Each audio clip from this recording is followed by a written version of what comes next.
ಎರಡು ಪಕ್ಷಗಳಿಗೂ ಕೂಡ tough fight ಇದೆ. ಆದ್ರೆ ಕಾಂಗ್ರೆಸ್ಸಿಗೆ ಕಾರ್ಯಕರ್ತರೇ ದೊಡ್ಡ ಶಕ್ತಿ ಆಗಿದ್ರು. ಮುಸಲ್ಮಾನರು ಯಾವುದೇ ಕಾರಣಕ್ಕೂ ಕಾಂಗ್ರೆಸ್ ಅನ್ನ ಬಿಟ್ಟು ಹೋಗಲ್ಲ ಎನ್ನುವಂತ ನಿರೀಕ್ಷೆಯಲ್ಲಿ ಕಾಂಗ್ರೆಸ್ ಇದೆ. ವಿಜೇಂದ್ರ ಮತ್ತೆ ಶಾಮನೂರು ಫ್ಯಾಮಿಲಿ, ಯಡಿಯೂರಪ್ಪನವರ ಫ್ಯಾಮಿಲಿ ಏನೋ ಅಡ್ಜಸ್ಟ್ಮೆಂಟ್ ರಾಜಕಾರಣಕ್ಕೆ ಇಲ್ಲಿ ಒಕ್ಕೊಂಡಿದೆ. ಇದು ಒಂದು ಪ್ರತಿಷ್ಠಿತ ಕುಟುಂಬ. ಮತ್ತೊಂದು ಕಡೆ ಬಿಜೆಪಿಯ ಭಾವನೆಗಳೊಂದಿಗೆ ನಡೆದಿರುವಂತಹ ಚುನಾವಣೆ ಮಾಸ್ಟರ್ ಸ್ಟ್ರೋಕ್ ಅಂತ ಆದ್ರೂ ಕೂಡ ಅದು ಆಮೇಲೆ ಕಂಪ್ಲೀಟ್ ಸ್ಟ್ರೋಕ್ ಆಗ್ಬಿಟ್ರೆ ಬಿಜೆಪಿಗೆ ಬಹುಶಃ ದಾವಣಗೆರೆ ಪರ್ಮನೆಂಟ್ ಕೈ ತಪ್ಪುವಂತ ಸಾಧ್ಯತೆಗಳು ಇರಬಹುದು. ಶ್ರೀನಿವಾಸ್ ದಾಸ್ ಕರಿಯಪ್ಪ ಗೆದ್ದೇ ಗೆಲ್ತೀನಿ ಅನ್ನೋ ವಿಶ್ವಾಸದಲ್ಲಿದ್ದಾರೆ. ಆದರೆ ಅಂದುಕೊಂಡಷ್ಟು ಸುಲಭ ಇಲ್ಲ. ದಾವಣಗೆರೆ ಬಿಜೆಪಿ ಅಂತ ಕ್ಷಣ ದಾವಣಗೆರೆ ಬಿಜೆಪಿ ಜೊತೆಗೆ ವಿನಯ್ ಕುಮಾರ್ ಅನ್ನೋ ಶಕ್ತಿ ಜಾಯಿನ್ ಆಗ್ಲೇಬೇಕು. ಸಮರ್ಥ ಮಾತನ್ನ ಗಮನಿಸ್ತಾ ಇದೀವಿ. ಹೋಗ್ರಿ ಬನ್ರಿ ನಿಂದ್ರಿ ಅಜ್ಜ ಅವ್ರ ಬಗ್ಗೆ ಓದ್ಕೊಂಡಿದ್ದೀರಾ, ನಾನು ಹುಟ್ಟದಾಗಿಂದಲೇ ಪ್ರಚಾರ ಶುರು ಆಗಿದೆ, ಇಂಥ ಮಾತುಗಳೆಲ್ಲ ಬರ್ತಾ ಇದೆ. ಸಾಮಾನ್ಯ ಮತದಾರರಿಗೆ ಇದು ಖುಷಿ ಕೊಡುವಂತ ಹೇಳಿಕೆಗಳಲ್ಲ.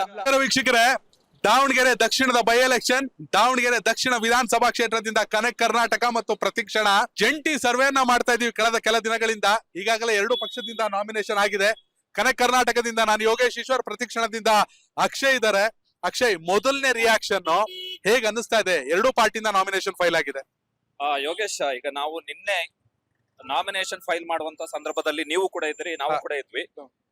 ನಿನ್ನೆಯ ವಾತಾವರಣ ಮತ್ತು ಈ ಕ್ಷಣದವರೆಗಿನ ವಾತಾವರಣವನ್ನ ನಾವು ಗಮನಿಸ್ತಾ ಇದ್ರೆ ಟಫ್ ಫೈಟ್ ಇದೆ. 2 ಪಕ್ಷಗಳಿಗೂ ಕೂಡ ಟಫ್ ಫೈಟ್ ಇದೆ. ಕಾಂಗ್ರೆಸ್ಗೂ ಕೂಡ ಟಫ್ ಫೈಟ್ ಇದೆ, ಬಿಜೆಪಿಗೂ ಕೂಡ ಟಫ್ ಫೈಟ್ ಇದೆ. ಬಟ್ ನೀವು ನಾಮಿನೇಷನ್ ಬಗ್ಗೆ ಹೇಳೋದಾದ್ರೆ ಕೆಲವು ಸ್ಪೆಷಾಲಿಟಿ ಇತ್ತು, ನೀವು ಗಮನಿಸಿದ ಪ್ರಕಾರ.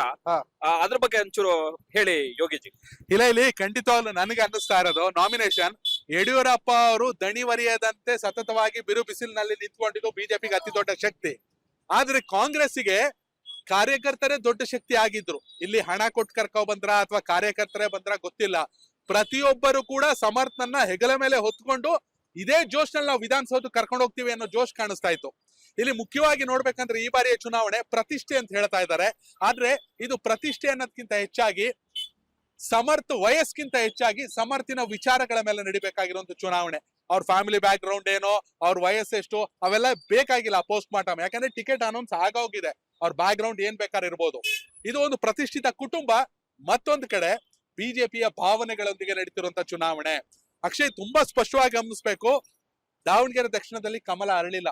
ಯಶವಂತ ರಾಜ್ ಯಾದವ್ 4 ಸಲ, ಅಜಯ್ ಕುಮಾರ್ 1 ಸಲ, ಶ್ರೀನಿವಾಸ್ ದಾಸ್ ಕರಿಯಪ್ಪ ಗೆದ್ದೇ ಗೆಲ್ತೀನಿ ಅನ್ನೋ ವಿಶ್ವಾಸದಲ್ಲಿದ್ದಾರೆ. ಆದರೆ ಅಂದುಕೊಂಡಷ್ಟು ಸುಲಭ ಇಲ್ಲ. ನೀವೇನಂತೀರಾ? ಮುಖ್ಯವಾಗಿ ಯೋಗಿಜಿ, ಈಗ ನಾವು ಇಲ್ಲಿ ಗಮನಿಸಿದ ಪ್ರಕಾರ ಬಿಜೆಪಿಯ ಸ್ಟ್ಯಾಂಡ್ ಇರುವಂತದ್ದು ಮುಸಲ್ಮಾನ ಮತಗಳು ಎಷ್ಟು ಡಿವೈಡ್ ಆಗ್ಬಹುದು ಅದ್ರ ಬೆನಿಫಿಟ್ ನಮಗೆ ಸಿಗುತ್ತೆ ಅನ್ನುವಂತ ಲೆಕ್ಕಾಚಾರದಲ್ಲಿ ಬಿಜೆಪಿ ಇರುವಂತದ್ದು.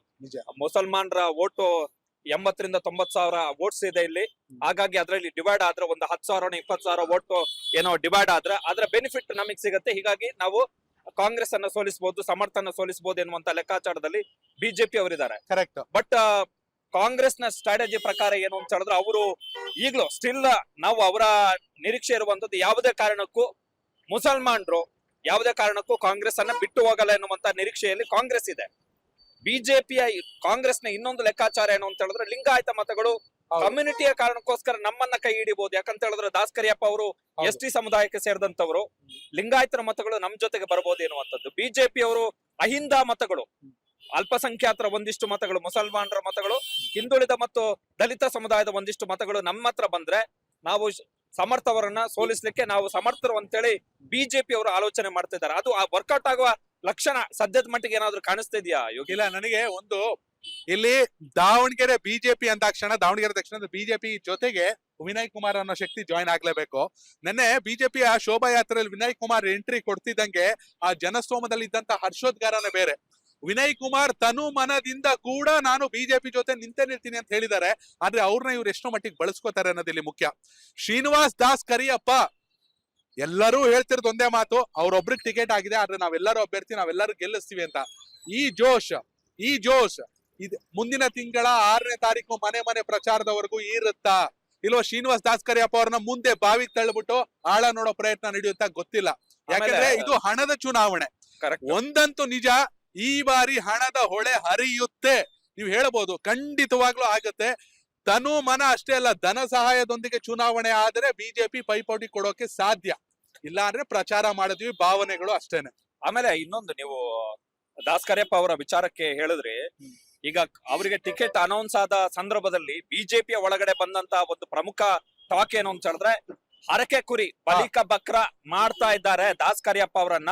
ಓಕೆ, ಲಿಂಗಾಯತ ಸಮುದಾಯಕ್ಕೆ ಇಲ್ಲಿ ಟಿಕೆಟ್ ಕೊಡ್ಬೇಕಿತ್ತು ಎನ್ನುವಂತಹ ಅಂಶವನ್ನ ಬಿಜೆಪಿಯ ಒಳಗಡೆನೆ ಕೆಲವೊಂದಿಷ್ಟು ಜನ ಆಡಿದ್ರು ಎನ್ನುವಂಥದ್ದು. ವಿಜೇಂದ್ರ ಮತ್ತೆ ಶಾಮನೂರು ಫ್ಯಾಮಿಲಿ, ಯಡಿಯೂರಪ್ಪನವರ ಫ್ಯಾಮಿಲಿ ಏನೋ ಅಡ್ಜಸ್ಟ್ಮೆಂಟ್ ರಾಜಕಾರಣಕ್ಕೆ ಇಲ್ಲಿ ಒಕ್ಕೊಂಡಿದೆ. ಶಾಮನೂರ್ ಅವರು ಲಿಂಗಾಯತ ಸಮುದಾಯದ ಪ್ರಮುಖ ನಾಯಕರಾಗಿದ್ದ ಕಾರಣಕ್ಕೋಸ್ಕರ ಆ ಸಮುದಾಯಕ್ಕೆ ಅನ್ಯಾಯ ಮಾಡೋದು ಬೇಡ ಅಂತ ಹೇಳಿ ಯಡಿಯೂರಪ್ಪನವ್ರು ಏನೋ ಪ್ಲಾನ್ ಮಾಡ್ಕೊಂಡಂಗಿದೆ ಎನ್ನುವಂತ ಲೆಕ್ಕಾಚಾರದ ಹಿನ್ನೆಲೆಯಲ್ಲಿ ನೀವು ಹೇಳಿದ ಹಾಗೆ ದಾಸ್ ಕರಿಯಪ್ಪ ಅವರು ಸರ್ಪ್ರೈಸ್ ಅಥವಾ ಮಾಸ್ಟರ್ ಸ್ಟ್ರೋಕ್, ಬಿಜೆಪಿ ಅವರ ಭಾಷೆಯಲ್ಲಿ ಹೇಳೋದಾದ್ರೆ ಮಾಸ್ಟರ್ ಸ್ಟ್ರೋಕ್ ಅಂತ ಆದ್ರೂ ಕೂಡ ಅದು ಆಮೇಲೆ ಕಂಪ್ಲೀಟ್ ಸ್ಟ್ರೋಕ್ ಆಗ್ಬಿಟ್ರೆ ಬಿಜೆಪಿಗೆ ಬಹುಶಃ ದಾವಣಗೆರೆ ಪರ್ಮನೆಂಟ್ ಕೈ ತಪ್ಪುವಂತ ಸಾಧ್ಯತೆಗಳು ಖಂಡಿತವಾಗ್ಲೂ ಕೂಡ ಇಲ್ಲಿ ದೊಡ್ಡ ಮನೆ, ದೊಡ್ಡತನ, ಪ್ರತಿಷ್ಠೆ, ಹಣದ ಆಟ ಎಲ್ಲವೂ ಒಂದ್ ಕಡೆ ಆದ್ರೆ ಇದೇ ನಿಖಿಲ್ ಕುಮಾರಸ್ವಾಮಿ ಯಾವ ಸೋಲನ್ನ ಅನುಭವಿಸಿದ್ರು ಅನ್ನೋದನ್ನ ಕೂಡ ನಾವು ನೋಡಿದೀವಿ. ಇಲ್ಲಿ ಸಮರ್ಥಿಗೆ ಹಂಗಾಗತ್ತೆ ಅಂತ ಹೇಳ್ತಾ ಇಲ್ಲ, ಆದರೂ ಅಚ್ಚರಿ ಪಡ್ಬೇಕಾಗಿಲ್ಲ. ಯಾಕಂದ್ರೆ ಎರಡು ಕಡೆ compare to Bagalkot, Davanagere Dakshina high voltage ಕದನ ಇಲ್ಲಿ ಕೊನೆ ಕ್ಷಣದವರೆಗೆ ಕೂಡ. ಯಾಕಂದ್ರೆ ಸಮರ್ಥ್ ಮಾತನ್ನ ಗಮನಿಸ್ತಾ ಇದೀವಿ. ಹೋಗ್ರಿ, ಬನ್ರಿ, ನಿಂದ್ರಿ, ಅಜ್ಜ ಅವ್ರ ಬಗ್ಗೆ ಓದ್ಕೊಂಡಿದ್ದೀರಾ, ನಾನು ಹುಟ್ಟದಾಗಿಂದಲೇ ಪ್ರಚಾರ ಶುರು ಆಗಿದೆ, ಇಂತ ಮಾತುಗಳೆಲ್ಲ ಬರ್ತಾ ಇದೆ. ಇದು ಎಷ್ಟು ಜನಕ್ಕೆ ಖುಷಿ ಕೊಡುತ್ತೆ? ಕಾರ್ಯಕರ್ತರಿಗೆ, ಸಾಮಾನ್ಯ ಮತದಾರರಿಗೆ ಇದು ಖುಷಿ ಕೊಡುವಂತ ಹೇಳಿಕೆಗಳಲ್ಲ. ವಯಸ್ಸಿಗೆ ಮೀರಿದ ಮಾತುಗಳನ್ನ ಆಡ್ತಿದ್ದಾರೆ ಅನ್ನೋ ಮಾತುಗಳು ಕೂಡ ಕೇಳ ಬರ್ತಾ ಇದೆ. ಬಟ್ ಅದೇನೇ ಇರ್ಲಿ, ಅದು ಅವ್ರಿಗಿರುವಂತ confidence. At the same time Srinivas Das Kariyappa ಉತ್ತಮ ವಾಗ್ಮಿ ಅಲ್ಲ. ಅದ್ಭುತವಾಗಿ ಬಿಜೆಪಿಗೆ ಇರುವಂತ ಅತಿ ದೊಡ್ಡ ಶಕ್ತಿ ಭಾಷಣ, ಭಾವನೆಗಳು ಬಿಜೆಪಿಗೆ ಇರುವಂತ ಅತಿ ದೊಡ್ಡ ಶಕ್ತಿ. ಆದ್ರೆ ಆ ಭಾವನೆಗಳನ್ನ ಯಾವ ರೀತಿ ಶ್ರೀನಿವಾಸ್ ದಾಸ್ ಕರಿಯಪ್ಪ ಎನ್ಕ್ಯಾಚ್ ಮಾಡ್ಕೋತಾರೆ ಅನ್ನೋದು ಕೂಡ ಅತಿ ದೊಡ್ಡ ಪ್ರಶ್ನೆ ಅಂತಾನೆ ಹೇಳ್ಬೋದು. ಖಂಡಿತವಾಗಿ. ಯಾಕಂತ ಹೇಳಿದ್ರೆ ದಾಸ್ ಕರಿಯಪ್ಪ ಅವರು ನನಗೆ ಯಾಕೆ ಟಿಕೆಟ್ ಸಿಕ್ತು ಎನ್ನುವಂತದಕ್ಕೆ ಉತ್ತರವನ್ನ ಕೊಡ್ಬೇಕು. ಯಾಕಂತ ಹೇಳಿದ್ರೆ ಈಗ ಲಾಸ್ಟ್ 2023 ಚುನಾವಣೆಯಲ್ಲಿ ಬಿಜೆಪಿ ಹಲವು ಕ್ಷೇತ್ರಗಳಲ್ಲಿ ಹೊಸ ಮುಖಗಳನ್ನ ಪರಿಚಯಿಸಿತು. ಅದರಲ್ಲಿ ಅಜಯ್ ಕುಮಾರ್ ಕೂಡ ಒಬ್ರು. ಹೌದು. ಆ ಕ್ಯಾಂಡಿಡೇಟ್ ಗೆ ಈ ಎಲೆಕ್ಷನ್ ಯಾಕೆ ಟಿಕೆಟ್ ತಪ್ತು? ನಿಜ. ಯಾಕಂತ ಹೇಳಿದ್ರೆ ಈಗ ಯಾರೇ ಆಗ್ಲಿ ಟಿಕೆಟ್ ಸಿಕ್ಕ ತಕ್ಷಣ ಸೋತ್ರು ಕೂಡ ನೆಕ್ಸ್ಟ್ ಎಲೆಕ್ಷನ್ ಗೆ ಮತ್ತೆ ಟಿಕೆಟ್ ಅನ್ನ ಬಯಸ್ತಾರೆ. ಹೌದು. ಅಜಯ್ ಕುಮಾರ್ ಯಾಕೆ ಟಿಕೆಟ್ ತಪ್ತು? ಯಾಕೆ ದಾಸ್ ಕರಿಯಪ್ಪ ಅವರನ್ನ ಮತ್ತೆ ದಾಸ್ ಕರಿಯಪ್ಪ ಅವರಿಗೆ ಸರ್ಪ್ರೈಸ್ ರೀತಿಯಲ್ಲಿ ಯಾಕೆ ಟಿಕೆಟ್ ಕೊಟ್ರು ಎನ್ನುವಂಥದ್ದು. ಮತ್ತೆ ಉಳಿದ ಕ್ಷೇತ್ರಗಳಲ್ಲಿ 2023ರಲ್ಲಿ ಬಿಜೆಪಿಯಲ್ಲಿ ಈಗ ಲಾಸ್ಟ್ ಎಲೆಕ್ಷನ್ ನಲ್ಲಿ ಫಸ್ಟ್ ಟೈಮ್ ಟಿಕೆಟ್ ಪಡೆದಂತ ಕ್ಯಾಂಡಿಡೇಟ್ಗಳ ಕಥೆ ಏನು ಹಾಗಾದ್ರೆ ಖಂಡಿತ ಅವ್ರು ಏನ್ ಮಾಡಬಹುದು ಎನ್ನುವಂಥದ್ದು.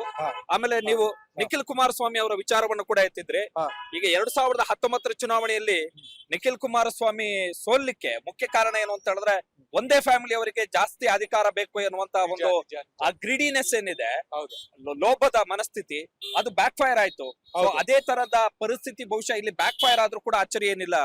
ಖಂಡಿತ. ಮತ್ತೊಂದ್ ಕಡೆ ಅಕ್ಷಯ್, ನನಗೆ ತುಂಬಾ ಚೆನ್ನಾಗಿ ನೆನೆಸ್ತಾ ಇರೋದು, ಈಗ ಅಲ್ಪಸಂಖ್ಯಾತರ ಕಾಂಗ್ರೆಸ್ಗೆ ವಿರುದ್ಧವಾಗಿ ನಿಲ್ತಾರೆ, ಬಿಜೆಪಿ ಪರವಾಗಿ ನಿಲ್ತಾರೆ. ಗೊತ್ತಿಲ್ಲ ಅದು ಓಟ್ ಆಗಿ ಕನ್ವರ್ಟ್ ಆಗುತ್ತೋ ಅಥವಾ ಇವ್ರಿಗೆ ನೆಗೆಟಿವ್ ಆಗ್ತಾ ಗೊತ್ತಿಲ್ಲ. ಆದ್ರೆ ಇವತ್ತು 40ಕ್ಕೂ ಅಧಿಕ ಜನ ನಾಮಿನೇಷನ್ ಫೈಲ್ ಮಾಡಿದ್ದಾರೆ. ಅದ್ರಲ್ಲಿ 20ಕ್ಕೂ ಅಧಿಕ ಜನ ಮುಸಲ್ಮಾನರಿದ್ದಾರೆ. ಆದ್ರೆ SDPI ಆಗಿರ್ಬೋದು ಅಥವಾ ಯಾವ್ದೋ BSP ಆಗಿರ್ಬೋದು ಅಥವಾ ಇನ್ಯಾವುದೇ ಏನು OIC ಪಾರ್ಟಿ ಆಗಿರ್ಬೋದು, ಯಾರು ಕೂಡ ಇಲ್ಲಿವರೆಗೂ ಒಬ್ಬನನ್ನ ಗೆಲ್ಲಿಸಿ ವಿಧಾನಸೌಧಕ್ಕೆ ಕಳಿಸಿಲ್ಲ ಕರ್ನಾಟಕದಲ್ಲಿ. ಹೀಗಾಗಿ ಕಾಂಗ್ರೆಸ್ಸಿಗರು ಎಷ್ಟೇ ಪಕ್ಷೇತರವಾಗಿ ನಿಲ್ಬಹುದು, ಬಂಡಾಯವಾಗಿ ನಿಂತರೂ ಕೂಡ ಅಲ್ಟಿಮೇಟ್ ಆಗಿ ಅವರನ್ನ ಬೆಳೆಸಿರೋದು ಕಾಂಗ್ರೆಸ್ ಪಕ್ಷನೇ. ಅಲ್ಪಸಂಖ್ಯಾತರನ್ನ ಜಮೀರ್ ಅಹಮದ್ ಇಂದ ಹಿಡಿದು UT ಖಾದರ್ ಇಂದ ಹಿಡಿದು ಎಲ್ಲರನ್ನ ಗಮನಿಸ್ತಾ ಬಂದ್ರೆ ಯಾವ ಬಿಜೆಪಿ ಕೂಡ ಯಾವತ್ತೂ ಮಣೆ ಹಾಕಿಲ್ಲ ಕಾಂಗ್ರೆಸ್ ನಲ್ಲಿ ಅಲ್ಪಸಂಖ್ಯಾತರಿಗೆ. ಹೀಗಾಗಿ ಕೊನೆ ಕ್ಷಣದಲ್ಲಿ ಅಲ್ಪಸಂಖ್ಯಾತರು ನಮ್ಮ ಪ್ರತಿಷ್ಠೆ, ನಮ್ಮ ಒಂದು ಧರ್ಮ ಅಥವಾ ನಮ್ಮ ಒಂದು ಜೀವನ ನಡಿಬೇಕಂದ್ರೆ ಕಾಂಗ್ರೆಸ್ ಮುಖ್ಯ ಅಂತ ಕಾಂಗ್ರೆಸ್ ಕಡೆ ತಿರುಗಿದ್ರು ಅಚ್ಚರಿ ಪಡಬೇಕಾಗಿಲ್ಲ. ಹೀಗಾಗಿ ಶ್ರೀನಿವಾಸ್ ದಾಸ್ ಕರಿಯಪ್ಪ ಆಟ ಆಡಕ್ ಬಂದವರ, ಆಟ ನೋಡಕ್ ಬಂದವರ ಅನ್ನೋದು ಇನ್ ಕೆಲವೇ ದಿನದಲ್ಲಿ ಗೊತ್ತಾಗುತ್ತೆ. ಜೊತೆಗೆ ಆಟ ಗೆಲ್ಲಕ್ಕೆ ಬಂದಿದ್ದೀನಿ ಅಂದ್ರೆ ಅದು ಯಾವ ಮಟ್ಟಕ್ಕೆ ನುಗ್ತಾರೆ ಅನ್ನೋದು ಕೂಡ ಗೊತ್ತಾಗಬೇಕು. ನೀವೇನಂತೀರ? ಖಂಡಿತವಾಗಿಯೂ ಯೋಗೇಶ್. ಈಗ ಕಾಂಗ್ರೆಸ್ ನಲ್ಲಿ MLC ಗಳ ವಿಚಾರಕ್ಕೆ ಈಗ ಈಶ್ವರಪ್ಪನವರ ಒಂದು ಸ್ಟೇಟ್ಮೆಂಟ್ ಅನ್ನು ಕೊಟ್ರು. ಮುಸಲ್ಮಾನರಿಗೆ ಬಿಜೆಪಿ ಟಿಕೆಟ್ ಬೇಕು ಅಂತ ಹೇಳಿದ್ರೆ ಬಂದು ನಮ್ಮ ಆಫೀಸ್ ಅಲ್ಲಿ ಕಸ ಗುಡಿಸ್ಬೇಕು ಅಂತ ಹೇಳಿ. ಸೊ ಕಸ ಗುಡಿಸಿದ್ರು ಕೂಡ ಕರ್ನಾಟಕದಲ್ಲಿ ಏನು ಮುಸಲ್ಮಾನರಿಗೆ ಬಿಜೆಪಿ ಟಿಕೆಟ್ ಕೊಡಲ್ಲ. ಆಮೇಲೆ ಕಾಂಗ್ರೆಸ್ ಈಗ MLC ಗಳ ವಿಚಾರಕ್ಕೆ ಬಂದ್ರೆ ಸಲೀಂ ಅಹಮದ್ ಅವರಿದ್ದಾರೆ, ಸೈಯದ್ ಅವರಿದ್ದಾರೆ, ನಾಸಿರ್ ಅವರಿದ್ದಾರೆ, ರಾಜ್ಯಸಭಾ MP ಗಳಿದ್ದಾರೆ. MLA ಗಳ ವಿಚಾರಕ್ಕೆ ಬಂದ್ರು ಕೂಡ ಇಬ್ರು ಸಚಿವರಿದ್ದಾರೆ, ರಹೀಂ ಖಾನ್ ಮತ್ತೆ ಜಮೀರ್ ಅಹಮದ್ ಖಾನ್ ಇದ್ದಾರೆ. MLA lady Muslim MLA so ಇದು ವೆರಿ ಇಂಪಾರ್ಟೆಂಟ್. ಮತ್ತೆ ಈಗ ಈ ಸಲದ ಟಿಕೆಟ್ ಬಾರ್ಗೇನ್ ನ ಸಂದರ್ಭದಲ್ಲೂ ಕೂಡ ಟಿಕೆಟ್ ಫೈನಲ್ ಆದಂತ ಸಂದರ್ಭದಲ್ಲಿ MLC ಮತ್ತು ರಾಜ್ಯಸಭಾ ಚುನಾವಣೆ ಇನ್ನೇನು ಜೂನ್ ನಲ್ಲಿ MLC ಮತ್ತೆ ರಾಜ್ಯಸಭಾ ಎರಡೂ ಕೂಡ ಚುನಾವಣೆಗಳು ಬರುವ ಹಿನ್ನೆಲೆಯಲ್ಲಿ ಆ ಸಂದರ್ಭದಲ್ಲಿ ಮುಸಲ್ಮಾನರನ್ನ ನಾವು ಕನ್ಸಿಡರ್ ಮಾಡ್ತೀವಿ ಎನ್ನುವಂತ ಭರವಸೆಯನ್ನ ಕಾಂಗ್ರೆಸ್ನವರು ದಾವಣಗೆರೆಯ ಮುಸಲ್ಮಾನ ಸಮುದಾಯಕ್ಕೆ ಕೊಟ್ಟಿದ್ದಾರೆ ಎನ್ನುವಂಥದ್ದು ಒಂದು ಇರ್ತಕ್ಕಂತಹ ಚರ್ಚೆ. ಖಂಡಿತ. ಸೊ ಆ ಆಧಾರದಲ್ಲಿ ನೋಡಿದ್ರೆ ಆ ಮುಸಲ್ಮಾನರು ರಾಜಕೀಯ ಪ್ರಾತಿನಿಧ್ಯದ ವಿಚಾರಕ್ಕೆ ಬಂದಂತ ಸಂದರ್ಭದಲ್ಲಿ ಕಾಂಗ್ರೆಸ್ನ ಜೊತೆಗೆ ನಿಲ್ಬಹುದು. ನೀವು ದಾಸ್ ಕರಿಯಪ್ಪ ಅವರ ವಿಚಾರಕ್ಕೆ ಬಂದಂತ ಸಂದರ್ಭದಲ್ಲಿ ನಾನು ಆವಾಗ್ಲೇ ಒಂದು ಅಂಶ ಹೇಳಿದೆ, ಹೇಗೆ ಅಜಯ್ ಕುಮಾರ್ ಅವರು 2023 ಚುನಾವಣೆಯ ಸಂದರ್ಭದಲ್ಲಿ ಸರ್ಪ್ರೈಸ್ ಕ್ಯಾಂಡಿಡೇಟ್ ಆದ್ರು, ಅದೇ ತರ ದಾಸ್ ಕರಿಯಪ್ಪ ಅವರು ಕೇವಲ ಇದು ಒಂದೇ ಎಲೆಕ್ಷನ್ ಗೆ ಸೀಮಿತ ಆಗ್ಬಿಡ್ತಾರ ಅಂತ. ಖಂಡಿತ. 2023ಕ್ಕೆ ಇನ್ನೊಬ್ಬ ಹೊಸ ಅಭ್ಯರ್ಥಿಯನ್ನ ತಂದು ಬೇಡಪ್ಪ ದಾಸ್ ಕರಿಯಪ್ಪ ಬೇಡ, 2023ಕ್ಕೆ ಇನ್ನೊಬ್ಬ ಸರ್ಪ್ರೈಸ್ ಕ್ಯಾಂಡಿಡೇಟ್ ಅನ್ನ ತರೋಣ ಎನ್ನುವಂತ ಲೆಕ್ಕಾಚಾರಕ್ಕೆ ಬಿಜೆಪಿ ಬಂದ್ರು ಅಚ್ಚರಿ ಏನು ಇಲ್ಲ ಇಲ್ಲಿ. ಖಂಡಿತವಲ್ಲ. ಎಸ್ ವೀಕ್ಷಕರೇ, ಇದು ನಾಮಪತ್ರ ಸಲ್ಲಿಕೆ, ಅಧಿಕೃತವಾಗಿ ನಾಮಪತ್ರ ಸಲ್ಲಿಕೆ ನಂತರದ ದಿನದಲ್ಲಿ ಕಂಡು ಬಂದಿರುವಂತಹ ಚಿತ್ರಣ. ಇಲ್ಲಿ ಸಮರ್ಥನ ವಯಸ್ಸಿಗಿಂತ ವಿಚಾರ, ದಾಸ್ ಕರಿಯಪ್ಪ ಅವರ ಅನುಭವಕ್ಕಿಂತ ಬದಲಾವಣೆ ತರಲೇಬೇಕು ಅಂತ ಬಿಜೆಪಿ ನುಗ್ತಿರುವಂತ ಪ್ರವಾಹ. ಯಾರಲ್ಲಿ ಯಾರಿಗೆ ಗೆಲುವು ಸಿಗುತ್ತೆ ದಯವಿಟ್ಟು ಕಾಮೆಂಟ್ ಮೂಲಕ ತಿಳಿಸಿ. ಧನ್ಯವಾದಗಳು. ಕನೆಕ್ಟ್ ಕರ್ನಾಟಕ, ಇದು ನಿಮ್ಮ ನೆಟ್ವರ್ಕ್.